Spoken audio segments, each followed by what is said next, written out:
जैसा आपको मालूम है कि हमारे 3 जो माननीय सदस्य 14वीं विधानसभा के हैं, श्री होशियार सिंह जी देरा से और केएल ठाकुर नालागढ़ से और आशीष शर्मा हमीरपुर से, इन्होंने 22 मार्च को विधानसभा की सदस्यता से जो है वो रिज़ाइन किया और वो रेजिग्नेशन जो था 22 को हुआ। 23 को इन्होंने जो है भारतीय जनता पार्टी को ज्वाइन कर लिया और इसकी इंक्वायरी थी, बीच में चुनाव था। सभी और पार्टीज जो हैं, जिसमें एक हमारे पास एक पटिशन भी आई जगत सिंह नेगी जी की तरफ से एंटी डिफेक्शन लॉ में, उन सब की इंक्वायरी करने के बाद जो 3 माननीय सदस्यों ने जो अपने रेजिग्नेशंस दिए थे उनको मैंने एक्सेप्ट कर लिया है और वो तीनों अब जो हैं इस माननीय सदन के सदस्य नहीं रहे। They ceases to be a member of the 14th state assembly from today onwards. तो वो नोटिफाई हो जाएगा अभी और गजट में भी चला जाएगा। तो ये ऑर्डर मैंने अनाउंस कर दिया। क्या सर दल बदल कानून के तहत कार्रवाई की है या केवल स्वीकार की गई? दोनों के ही निष्कर्ष सेम है।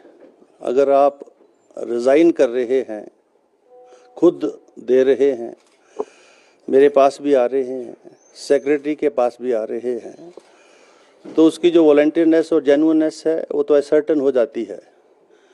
और उसके बाद जो दूसरी पटिशन जिसका जिक्र आप कर रहे हैं, जो एंटी डिफेक्शन लॉ में श्री जगत सिंह नेगी जी ने दी, उसकी भी ब्रीफ इंक्वायरी हमने की है और उसके पर हियरिंग भी है। अभी उस पटिशन की अभी हियरिंग भी है, फाइनल हियरिंग भी है जिसको मैं जा रहा हूँ। लेकिन चूँकि आज ये फाइनल ऑर्डर पर रखा था मैंने, तो इसलिए उनका जो रेजिग्नेशन है उसको तो मैंने एक्सेप्ट कर लिया। बाकी प्रोसीडिंग्स अभी दूसरी जो हैं, अब नेट रिजल्ट तो ये है कि this is to the member either way, either if I accept the resignation और they are disqualified. So this is a less harsh order which I am passing. Sir, अभी के लिए उनका इस्तीफा स्वीकार हो गया है, यानी वो अब सदन के सदस्य नहीं रहे। हाँ, सदन के एक्सेप्ट हो गया ऑर्डर, जो है अभी आपको मिल जाएगा साइट के ऊपर। जो जगत सिंह नेगी की पिटीशन है उस पर फैसला कब आएगा सर? आपने कहा कि फाइनल हियरिंग है उस पर। उसका जो ऐसा है ना, नेट रिजल्ट तो यही है कि they ceases to be a member of the 14th assembly.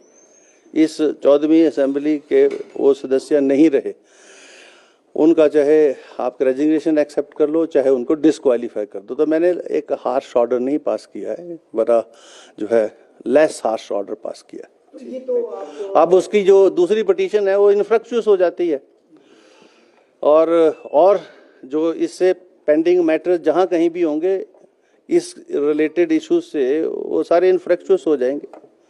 Sir, इतनी देरी क्यों करी है? तो आप पहले आपने कहा कि इतनी देरी इसलिए क्योंकि बीच में आपको पता चुनाव भी था और सभी को बुलाया भी गया, सुना भी गया, और बजाय इसके कि जो है वो मामला यहीं रहता, आपको पता है हाई कोर्ट में भी गया मामला, और हाई कोर्ट से भी जो आदेश अभी तक हुए हैं, जो चीफ जस्टिस साहब का जो ऑर्डर है कि स्पीकर के डोमेन के अंदर हम दखल नहीं दे सकते। अभी वो 3rd जज को रेफर हुआ है, वहाँ फाइनली आर्गू हुआ है, पर उसका कोई मेरे पर कोई उसका वो नहीं है, कोई स्टे नहीं है कि आप प्रोसीडिंग नहीं कर सकते, अपना फैसला नहीं ले सकते।